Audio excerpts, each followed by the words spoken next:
Hello, YouTube. Sorry, they're doing some work next door, so if there's background noise, I apologize. Um, so I've been sort of roughly thinking about, or I've been watching the videos between Pyhrro and the Skeptical Heretic about Snowden and all of this, right? And I've been thinking about it, and I think I made one video on surveillance as an idea, right, and some of the sort of consequences that come with that. But I didn't make a video thinking through Snowden, right, thinking about what he's doing, and so I'm watching these videos back and forth between Pyhrro and Skeptical Heretic, and they're really interesting videos, to a degree quite informative also. Both Pyhrro and Skeptical Heretic seem to have a very solid grasp of the subject matter. So it's been fun to watch. So thanks, guys, first of all. But there's something that's snagging me about the conversation that the two of you are having. It strikes me that there's what we might say are larger forces at work. There's something about, I mean, Pyhrro, first of all, I think, I tend to agree with him, but I would hazard the criticism, and it's fairly minor criticism actually, but I would hazard the criticism that his emphasis on moralism and value structures has perhaps kneecapped his ability to look at all of the consequences, right? So moralism has this problem in politics. There's always a danger of it. So the way this works is you say, like, okay, this politician did this, and that's terrible, right? And that becomes sort of the end of the analysis, rather than looking at all of the forces that are sort of in play there, right? So the moral objection ought be the beginning or the incentive for the further analysis, right? Rather than the end of it, right? And on the one hand, I agree with everything that Pyhrro is saying. On the other hand, I feel like his thinking kind of cuts at prematurely. Now that might very well be due to the confines of a YouTube video, right? Making sort of a short video in response to somebody about a specific topic, and et cetera, et cetera, et cetera. And in some way I don't mean any sort of disrespect. Now, the other, but I want to think about the issue in a broader sort of context, right? I was just having a conversation with a friend of mine that sort of got me thinking along these lines, where how does power function, right? This is where we kind of have to start, because it strikes me that the Snowden question, this is directly pertinent to the Snowden question. So we first have to ask the question, how is power distributed within the United States of America, right? It's a reasonable place to start such a question. And I'm somewhat a partisan of Max Weber, right? I think that a lot of the ideas there can need to be updated, right? But there's something incredibly true about the fact that power is distributed in the United States through rational bureaucratic mechanisms, right? The word rational, right, is tied to a sociological concept, rationalization, tied again to Max Weber. Doesn't mean rational in the sense that we normally mean it. So if you don't know what rationalization is as a sociological concept, please look that up, right? But bureaucracy becomes potentially, you have all these Kafkaesque dangers implicit in bureaucratic power structures. So, for instance, Skeptical Heretic, you mentioned a book called, I think, 4 Laws a Day, right, where it's found that the average person breaks around 4 laws a day just through ignorance of it, right? The reason why this is possible is because the way law works and the way law is set up, law has a history, right? And so it's something that builds and builds and builds and amended and all these post hoc sort of additions that are attached to various laws and blah, blah, blah. So as a result, it just becomes impossible for the layman, I guess you could say, to have a full knowledge of the law, right? So just out of ignorance and out of that impossibility, people end up violating the law all the time without even realizing that they're doing it, right? Now, the reason why this is Kafkaesque, and what I'm about to outline here would be the extreme version of this form of power. So don't take me as saying that this is what's happening in the United States. But what this in effect does is it produces a situation wherein which the citizenry is criminalized, right? The citizenry is everybody becomes a criminal, right? And you could take that very, very far, right? And you can imagine that becoming a totalitarian principle. The United States is not there yet. I don't mean to imply that they are, but you can imagine a situation where laws are constructed sort of arbitrarily and even hidden from citizens. So the citizens don't know the law, and as a result, they end up violating the law without realizing it. And you couple that with widespread surveillance, and you end up in a situation where you can arrest anybody arbitrarily, right? I don't mean to say that is how power functions in the United States, right? But I think some of the same principles are at work, right? Principles of bureaucracy and complexity of the legal system, alienating the citizen, the average citizen, right? Alienating them from their citizenry in a certain way, which is a form of power, right? It's a leveraging of power through bureaucratic means. Now, what's important here is that structuring of power, which is not a totalizing, analysis of power in the United States, but it's I think a key point to understand when we understand power, right? So the most visceral way to understand this is to think about the DMV, for instance, right? Or filling out your taxes, right? These are all bureaucratic operations, some of which, particularly taxes, are so complex that the layman doesn't necessarily have time or energy to learn to do. So you have to hire a third person and blah, blah, blah. You're alienating the citizenry from their citizenship in a certain sense. These experiences are just a part of living in the United States in a certain way.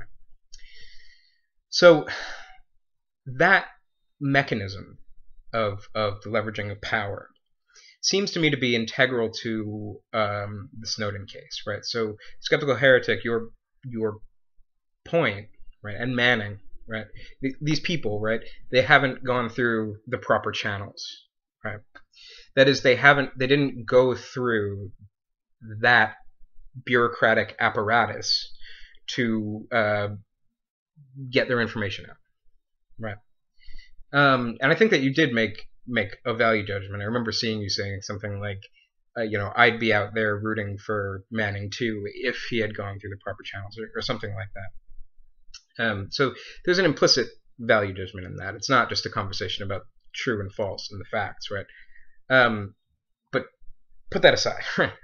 I'm trying to get through a lot of thought here very quickly, so I apologize if this is kind of scattershot. Now, that bureaucratic apparatus, which becomes, which is the basis for that critique of Snowden, that bureaucratic apparatus strikes me as being only possible within a larger context, and that is a larger context that is tied to a resource-based economy, right? Specifically, like, it makes sense to me that that form of power evolved alongside the evolution of oil as forming the foundation of our global economy, right? And the reason why that's the case, the reason why why having a global economy based on oil seems to yield bureaucratic methods of power, right? The reason why that's the case is that there's something about, well, oil is obviously tied to forms of geography, right? And so as such, you find consolidation, right, into geographic locations. That is to say, you find greater and greater centralization of nation states. So I've mentioned this before, but 500 years ago, if you were in France, you wouldn't self-identify as French. You would self-identify as Parisian, right? So people conceived of themselves as being tied to their local area rather than their national area. We see this change with more and more and more with the rise of capitalism, with the rise of with the Industrial Revolution, and then developing into an oil-based global economy. You find nation states being the heartbeat of political self-identification, right? I identify myself as an American, right? People identify themselves as American. And like Bostonian, for instance, is like a subcategory of American, rather than sort of the other way around. Now, that aspect of self-identification, again, it makes sense for that to be tied to a global economy based on oil, because oil is something that's tied to geography, right? So political power becomes about lines on a map, very, very specifically, and it kind of always has been that way. Why is this important? Well, it feels to me, and this is all very conditional tense, right? I'm not saying that this is what's happening, right? But it feels to me as if I think I'm justified in suggesting that it might be the case that our reliance on oil is something that we are sort of globally trying to shift away from, regardless of how successful that might be. Like, that's a question of how successful that could be in the long term, right? Which, okay, so we're shifting away from oil, and we're trying to develop the technology, expanding solar power, and blah blah blah. And there are political reasons for that, there are economic reasons for that, and it's all very interesting. Now, as we're moving away from oil, from the political importance of oil, that is to say, structures of power being contingent on distribution of oil at the global scale, as we move away from oil, well, what do we move to, right? What becomes the basis of global economics, right? Now, what Prism, what Snowden sort of revealed, it's with those leaks, it becomes, to me at least, and I'd love someone to challenge me on this, it becomes to me at least more and more apparent that the new oil is data, right? Information about people becomes becomes the mechanism by which power consolidates itself and distributes itself. Okay. Which is interesting, right? Question is, though, is that data as such, if that's what's happening, if we're shifting from oil to data, which might be an extremely contentious claim, but I think it's not an unjustified claim, right? It seems as likely as anything else. If we're shifting from oil being the number one politically important resource to data being the number one politically important resource, right? Well, data is not something that's located geographically in the same way as oil is, right? And so as such, that mechanism of a human being politically self-identifying as an American, or establishing their political identity in relation to some geographic space, that seems to me to become unstable, right? It seems to me that we open up, I don't want to say the possibility of a global society. I think that that's utopian. I imagine the world will probably continue to be just as fractured, just not necessarily, that fracturing won't necessarily be tied to geographic lines on a map, right? Now, the question is, I don't mean to say that nation states are going to dissolve or anything like that, but I could imagine people more and more, or let's say less and less, self-identifying in relation to their particular geography. And I could imagine power, and I think it's true that power is more and more being consolidated across lines, right? Think of NAFTA, stuff like that. So the nation state as a politically organizing phenomenon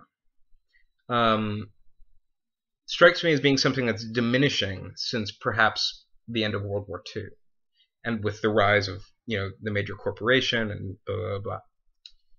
Fine. So we have this large scale question, or we have this large scale arc of history, which is something to always be suspicious of, but nonetheless it's something that's necessary in order to be able to talk about things. So we have this large scale arc of history, and we find ourselves in a situation wherein which that bureaucratic distribution of power becomes less and less relevant, potentially less and less relevant. That series of mechanisms that is used to distribute and enforce power structures becomes difficult to maintain as the nation state sort of declines in importance. That is to say, importance in relation to how people ideologically self-identify to it, right? So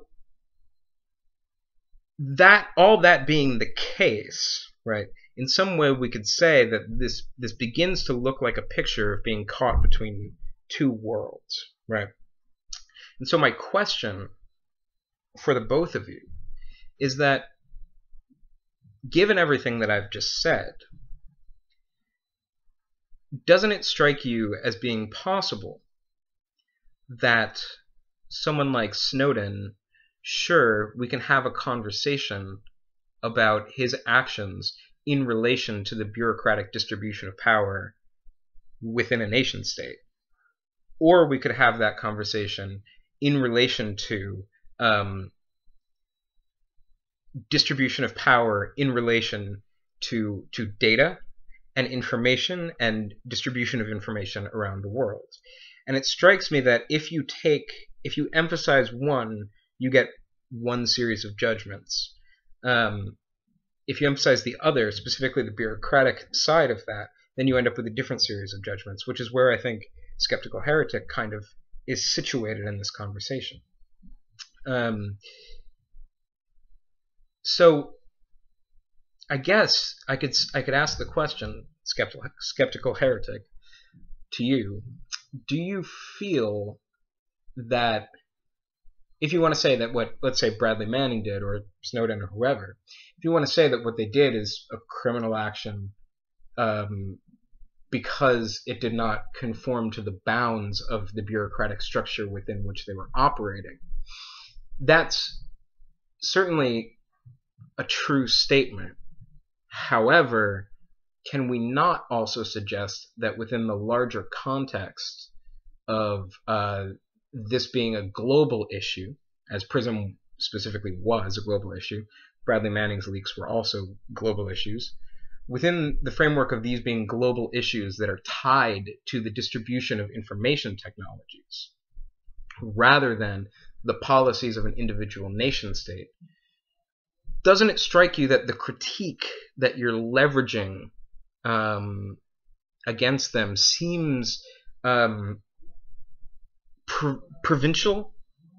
Do you understand what I mean? Like, it seems to be very much located within a very specific framework, specifically within certain institutions within a particular nation state, whereas the subject matter is global, and it's not tied to rational bureaucratic mechanisms of a nation state, but rather it's tied to global distribution of information, right? So I guess that's my question. Do you feel that those are two different structures of power that are potentially in contradiction to one another? Do you think, could you imagine data supplanting oil as the heartbeat of the global economy? And then further, do you think that looking at someone like Manning and Snowden from that perspective, as opposed to the perspective of the rules and regulations within the bureaucracy, right? Do you feel that you could come to two different conclusions about what's happening here? That might have been rambly, and I hope that I didn't, just butcher all of this social theory, but I'm trying to speak very quickly to get it all in within the length of a YouTube video, and this is already running long. So I'm going to cut this.